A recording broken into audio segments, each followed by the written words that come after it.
might be at risk. But we'll talk about that one a little later. So in this next topic, it looks like Ford is having a tough time selling electric vehicles. And they've just increased the price of their one electric vehicle, specifically the F-150 Lightning, by $20,000. So it's, I mean, the words, in the car industry or in the sales industry, I feel like they say, or in really in nail sales, they say like bait and switch, and maybe not, this is not the true bait and switch, but they did say one thing, and now the prices are going up, which maybe it's not their fault. Maybe they underestimated or who knows, right? But we'll definitely jump into it. But if you're just joining in, my name is Dennis. I love talking about Tesla hacking, as I like to call it, but basically just getting the best Tesla at the best possible price, or just getting really good financing. So definitely check it out, or definitely hit that subscribe if you are interested. So shout out to Sawyer Merritt. He posted this, and I liked it. Ford is hiking prices of the 2023 Ford F-150 Lightning again, this time by 7% or $4,000. New entry level starting price was $61,869. Original 2022 launch starting price was $41,769.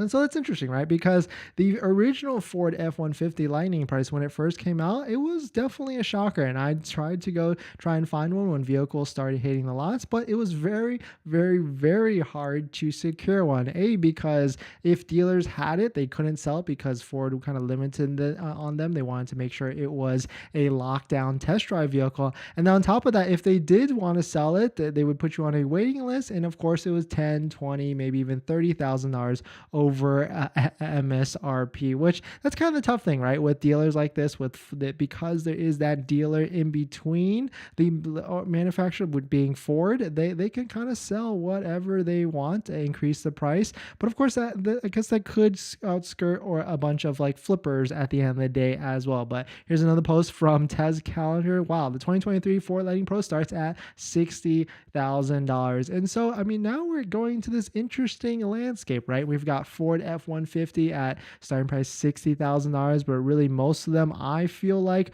are built out at $80,000 to $100,000. We've got Rivian, where we've tried to get on the list. I mean, we are on the list, but they basically, to order it, it really only is at a starting price of $99,000 to $100,000. So that's also really tough.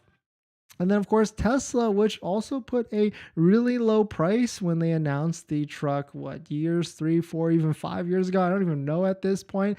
Put on a screen of $40,000. But of course, we all know Tesla's MO. They never come out with the cheapest vehicle first. They always start with the highest vehicle first. And so that's probably going to be the tri-motor or the quad motor. And so the initial price with that's what everybody is trying to figure out. Because now that the Ford F-150 is $60,000, does Tesla come in at 69? Do they come in at 70, maybe $80,000? Because there still is a federal tax credit on all vehicles for sedans and SUVs, but you have to have a purchase price for trucks and SUVs under $80,000. And so would it be a prime opportunity for Tesla to kind of come in with a lower price vehicle under $80,000 so people can take advantage of the $7,500 federal tax credit? Or do they not need to, because initial hype on the vehicle, it won't need to have that $7,500 federal tax credit? But let me know what your thoughts on it. Let me know what you're thinking.